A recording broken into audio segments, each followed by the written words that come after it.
एक जज ने हैरानी से वेद से पूछा, आप कैसे जानते थे ये टेक्निक? वेद ने मिस्टीरियस स्माइल के साथ कहा, क्योंकि ये टेक्निक हमारी कंपनी की है। आरके इंडस्ट्रीज ने ये स्पेशल कॉर्क डिज़ाइन डेवलप किया है अपनी प्रीमियम मेडिसिनल वाइन के लिए। ये सुनकर सभी ने हैरानी से वेद की तरफ देखा। तभी रितेश हड़बड़ा कर बोला, नो, ये हमारी टेक्नोलॉजी है। वेद ने रितेश की आंखों में आंखें डालकर पूछा, रियली?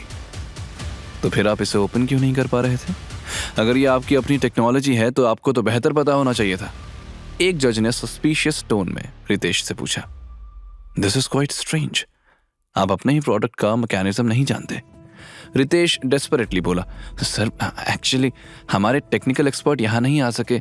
वेद ने मजाकिया लहजे में कहा, but you are the company representative. खैर, वेद फिर जजेस और बाकी लोगों की तरफ देखकर आगे बोला, अगर आप लोग मेडिसिनल वाइन में इंटरेस्टेड हैं तो आरके इंडस्ट्रीज का बूथ विजिट कर सकते हैं। हमारे पास भी मेडिसिनल वाइन का ओरिजिनल वर्जन है, क्योंकि इनकी वाइन को पीने से आपकी तबीयत खराब हो सकती है। यह सुनकर रितेश और रुबीना का चेहरे का रंग उड़ गया। हमारी वाइन भी ओरिजिनल है और किसी को कुछ नहीं होगा, हमारी गारंटी है। वेद ने मिस्टीरियस स्माइल करते हुए कहा, ऑफ कोर्स कंपटीशन में सभी वाइन्स वैल्यूएबल है, लेकिन द बेस्ट वाइन विन। जजेस भी वेद की कंपनी का वाइन सैंपल टेस्ट करना चाहते थे, लेकिन तभी रुबीना ने तुरंत वाइन की बोतल से ग्लासेस में वाइन डालना शुरू किया और सभी मेडिसिनल वाइन की खुशबू से आकर्षित होकर वहीं रुक गए। ये देखकर वेद ने रितेश के करीब जाकर धीमी लेकिन धमकी भरी आवाज में कहा, अभी तक तुमने जो भी किया है उसका हिसाब किताब बाकी है, लेकिन यहाँ फेयर कंपटीशन होगी और जब सच सामने आएगा तो तुम्हारी सबरवाल कंपनी की पूरी रेपुटेशन धूल में मिल जाएगी। ये कहकर वेद वहां से चला गया, लेकिन रितेश ने तुरंत रुमाल निकालकर अपना पसीना पोंछा और मन ही मन बड़बड़ाया, बड़ा खतरनाक आदमी है ये तो, लेकिन कुछ कर नहीं पाएगा। हमारी वाइन टेस्ट करने के बाद कोई यकीन नहीं करेगा कि इसकी वाइन रियल है। इधर मानव, सीमा और माही ने बेसिक सेटअप कर दिया था। तभी मानव ने फ्रस्ट्रेटेड वॉइस में कहा, वेद ने खुद अपने पैर पर कुल्हाड़ी मार ली है। सैंपल की बोतल उन्हें ओपन करके दे दी। अब सबरवाल के लोग हमारा ही सैंपल यूज कर रहे हैं और हमसे ही कम्पीट कर रहे हैं। ऊपर से सबने पहले उनका सैंपल टेस्ट किया है। माही उदास सा चेहरा लिए बोली, शायद हमें विड्रॉ कर देना चाहिए।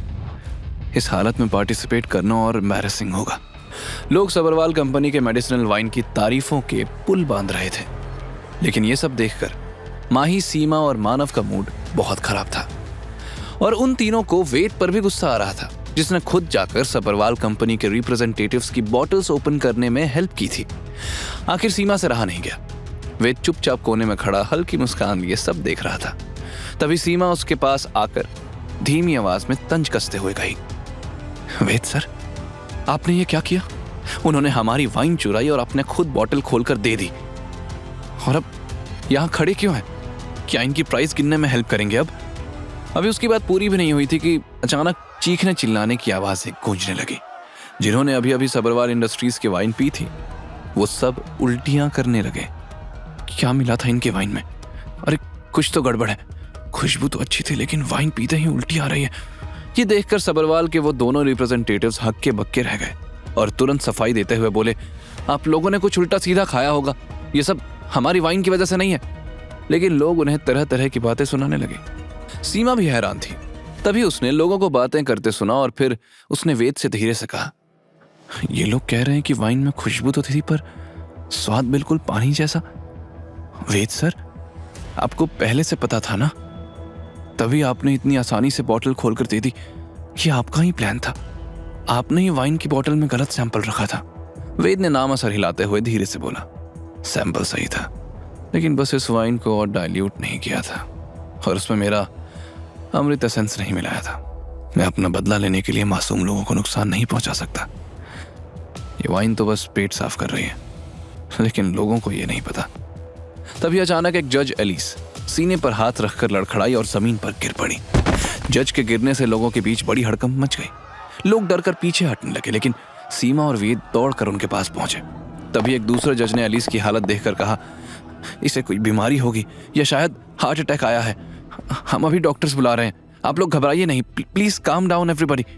लेकिन तभी एक आदमी गुस्से में रुबीना और रितेश से बोला, मैंने अपनी आंखों से देखा, ये अभी तुम्हारी वाइन पी रही थी। इन लोगों की वाइन में कुछ प्रॉब्लम है, तभी इनकी वाइन पीने वाले लोग वॉमिट कर रहे थे और अब इस जज की जान पर बनाई है। कई लोग उस आदमी की बात से सहमत हो गए। तभी रुबीना चिल्लाई, ये सब झूठ है। लेकिन तभी उसकी नजर वेद पर पड़ी, जो उनकी तरफ देखकर मुस्कुरा रहा था।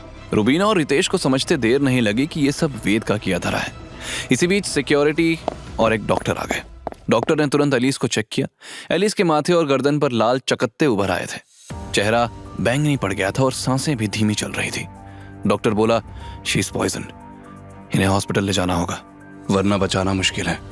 तभी वेद ने आस्तीन चढ़ाते हुए कहा, हॉस्पिटल ले गए तो देर हो जाएगी, पहले मुझे कोशिश करने दो। लेकिन डॉक्टर्स ने साफ साफ मना कर दिया, तुम डॉक्टर हो क्या, शो मी योर लाइसेंस, हम ऐसा ही किसी को ट्रीटमेंट करने की परमिशन नहीं दे सकते। वेद ने डॉक्टर की आंखों में देखा और गंभीरता से बोला, I don't have medical licence और मेरे पास तुम्हें प्रूफ करने का टाइम नहीं है। अगर अभी कुछ नहीं किया तो ये मर जाएगी। ये कहकर उसने अपनी जेब से सिल्वर नीडल्स निकाली और एलिस की गर्दन के कुछ पॉइंट्स पर लगाने लगा। तब ये देखकर डॉक्टर उसे रोकने के लिए आगे बढ़ा तो सीमा ने उसे पकड़ लिया। सर को अपना काम करने दीजिए डॉक्टर, डोंट डिस्टर्ब हिम। तब डॉक्टर जोर से चिल्लाया, अरे रोको इसे, ये पागल उस औरत की जान से खेल रहा है। तभी रितेश ताने मारने लगा, सब देखो इसे, डॉक्टर ने हॉस्पिटल ले जाने को कहा है और ये बेवकूफ खुद डॉक्टरी कर रहा है, बड़ा डॉक्टर बन रहा है, इसके पास लाइसेंस तक नहीं है। रुबीना भी तंज कसते हुए बोली, तुम सब देख क्या रहे हो, पकड़ो इसे और पुलिस के हवाले कर दो, वरना इस औरत की मौत का इल्जाम तुम सब पर लगेगा। लेकिन तभी अचानक सब शांत हो गए और वेद को देखने लगे, क्योंकि एलिस की हालत बेहतर होती नजर आ रही थी। तभी वेद ने सीमा से कहा, हमारे बूथ से हमारी रियल मेडिसिनल वाइन लाओ और सिर्फ 30 ml ही लाना। सीमा दौड़कर वाइन लेकर आई। उस ग्लास से वाइन की इतनी जबरदस्त खुशबू आ रही थी कि सब हैरान रह गए। कुछ लोग तो बोलने लगे, ये कैसी वाइन है, खुशबू तो कमाल की है। वेद ने वाइन का आधा हिस्सा एलिस को पिलाया और बाकी को अपने हथेली में डालकर हवा में छिड़क दिया। वाइन के छींटे कुछ लोगों के चेहरे पर पड़े। पहले तो वो गुस्से में हटे, लेकिन अगले ही पल उस खुशबू से जैसे मंत्र मुग्ध हो गए। वहीं जमीन पर पड़ी एलिस ने गहरी सांस ली तो वेद ने झुककर उसके गर्दन से आखिरी निडल धीरे से निकाली। निडल निकलते ही एलिस ने आंखें खोली, उसकी सांसें सामान्य हो गई थी। भीड़ ये देखकर तालियां बजाने लगी। डॉक्टर ने हैरानी से वेद की तरफ देखा और थम्स अप करते हुए कहा, wow, you are a brilliant doctor mister. Alice उठकर बैठी और हैरानी से चारों तरफ देखने लगी। तब एक दूसरे जज ने उससे कहा, तुम बेहोश हो गई थी, अगर ये तुम्हें ना बचाते तो शायद। एलिस ने डरते हुए वेद की ओर देखा और बोली, थैंक यू, आपने मेरी जान बचाई।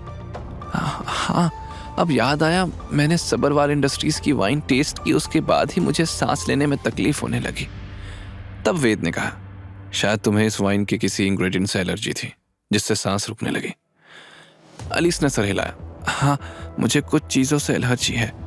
वेद ने सामने रखी सबरवाल की बोतल की ओर इशारा किया। इसमें जौ और शकरकंद जैसे इंग्रेडिएंट्स हैं जो एलर्जी ट्रिगर कर सकते हैं।